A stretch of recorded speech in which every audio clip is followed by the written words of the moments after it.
بسم اللہ الرحمن الرحیم۔ السلام علیکم ورحمۃ اللہ وبرکاتہ۔ معزز سامعین و ناظرین، اللہ رب العالمین کا ارشاد پاک ہے، قد افلح من تزکا وذکر اسم ربہ فصلی۔ فرمایا کہ تحقیق وہ کامیاب ہو گیا جس نے اپنا تزکیہ نفس فرما لیا، اور وہ شخص نامراد ہو گیا جو اپنے آپ کو بھلا بیٹھا، اپنے نفس کو چھوڑ دیا۔ اس میں دو لوگوں کا ذکر ہے، ایک وہ خوش نصیب انسان جو کامیابی کی طرف چلا گیا اپنا تزکیہ نفس کر کے، اور وہ بد نصیب شخص جس نے اپنے نفس کو کھلا چھوڑ دیا اور وہ ناکام اور نامراد ہوا۔ اچھا انسان وہی ہے جو اللہ رب العالمین کی ذات کو پہچانے اور اپنی تخلیق کا مقصد اپنے سامنے رکھے۔ اللہ رب العالمین قرآن میں فرماتے ہیں، وَمَا خَلَقْتُ الْجِنَّ وَالْإِنسَ إِلَّا لِيَعْبُدُونَ، کہ ہم نے انسانوں اور جنوں کو صرف اور صرف اپنی عبادت کے لیے پیدا فرمایا ہے۔ اللہ رب العالمین نے انسان کی تخلیق فرمائی، اور تخلیق بھی ایسی شاندار کہ جس کے بارے میں اللہ رب العالمین قسمیں کھا کھا کے بیان فرما رہا ہے۔ فرمایا، اعوذ باللہ السمیع العلیم من الشیطان الرجیم، بسم اللہ الرحمن الرحیم، والتین والزیتون وطور سینین وہذا البلد الامین۔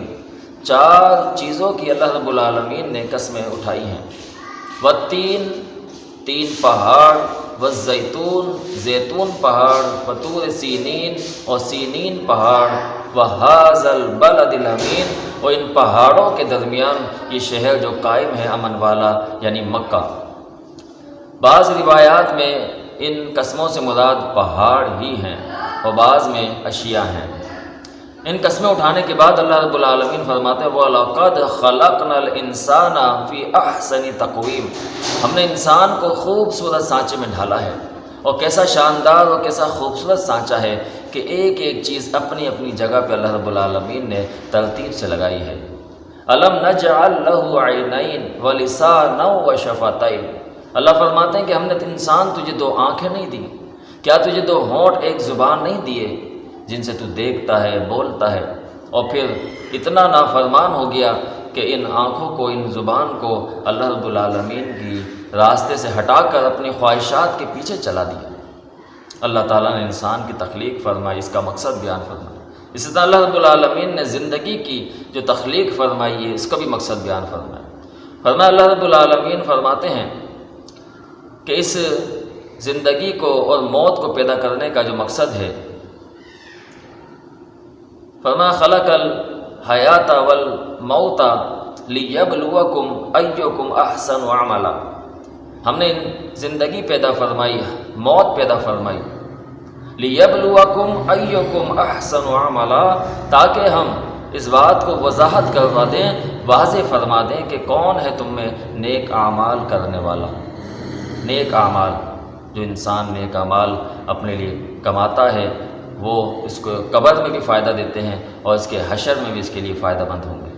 نبی علیہ الصلوۃ اپنی بیٹی فاطمہ رضی اللہ تعالیٰ عنہ کو فرماتے ہیں، یا بنت فاطمہ بنت محمد، یا فاطمہ، اے فاطمہ، اے لخت جگر، اے ملی لا اغنی عنک من اللہ شیئا، اے میری بیٹی فاطمہ نیک اعمال کر کے آنا، میں تیرا باپ محمد صلی اللہ علیہ وسلم کل قیامت کے روز تیرے کچھ کام نہیں آؤں گا۔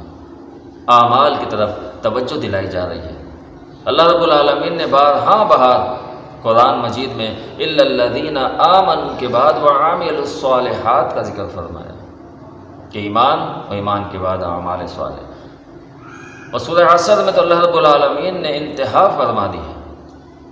فرمایا والعصر، قسم ہے زمانے کی، ان الانسان لفی خسر، تمام کی تمام خلقت خسارے میں ہے، الا الذین آمنوا وعملوا الصالحات، ہاں سوائے ان لوگوں کے جو ایمان لائے اور اعمال صالح کیے، وتواصوا بالحق، اور حق کا پرچار کرتے رہے، وتواصوا بالصبر، اور صبر کی تلقین کرتے رہے۔ یہ کامیاب لوگ ہیں۔ قد افلح من تزکا وذکر اسم ربہ فصلی، کہ وہ بندہ کامیاب ہو گیا جس نے اپنا تزکیہ نفس کیا اور اللہ کا ذکر کیا اور اللہ کے لیے نماز پڑھی، اور وہ شخص نامراد ہو گیا جس نے اپنے نفس کو کھلا چھوڑ دیا۔ معزز سامعین و ناظرین، ہمارے مسائل کا حل اللہ رب العالمین کا ذکر ہے، اللہ رب العالمین کی عبادت ہے، اپنے مقصد حیات کو سامنے رکھنے میں ہے۔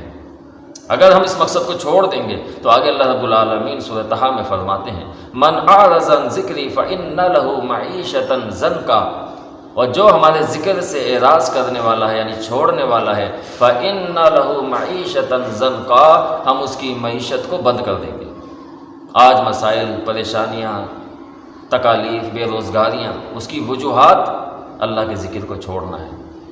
فَإِنَّ لَهُ مَعِيشَةً ضَنْكَا، ہم اس کی معیشت کو تالے لگا دیں گے، بند کر دیں گے۔ وَنَحْشُرُهُ يَوْمَ الْقِيَامَةِ أَعْمَىٰ، اور قیامت کے روز اسے کھڑا کیا جائے گا اس حال میں کہ وہ اندھا ہوگا۔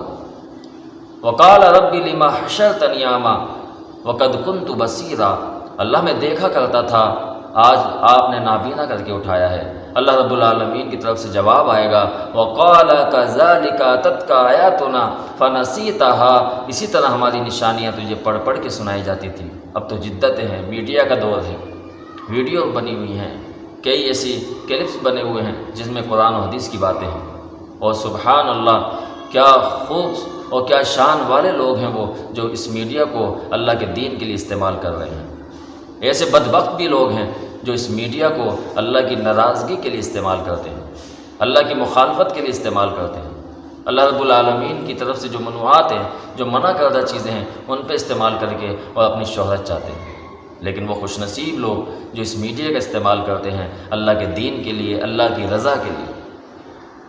فرمایا کہ اسی طرح میرے پڑھ پڑھ کے آیتیں سنانے والے تجھے سناتے تھے، تو بھول جایا کرتا تھا۔ وَكَذَلِكَ الْيَوْمَ تُنسَىٰ، ہم اللہ رب العالمین آج تجھے بھلا دیتے ہیں۔ تو اس بات کو ہمیں پیش نظر رکھنا چاہیے کہ اللہ رب العالمین کا ذکر ہمیں اپنے سامنے رکھیں۔ اللہ رب العالمین نے سورہ منافقون میں فرمایا کہ اے ایمان والو، کہیں ایسا نہ ہو تمہارا مال، تمہاری اولاد اللہ کے ذکر سے غافل کر دے۔ وَمَن يَفْعَلْ ذَلِكَ فَأُولَٰئِكَ هُمُ الْخَاسِرُونَ، اور جس نے ایسا کیا تو وہ خسارہ پانے والوں میں ہوگا۔ ہمیں اپنی اصلاح کرنی چاہیے، ہمیں اپنے معاشرے کی اصلاح کرنی چاہیے، اپنی اولاد کی اصلاح کرنی چاہیے۔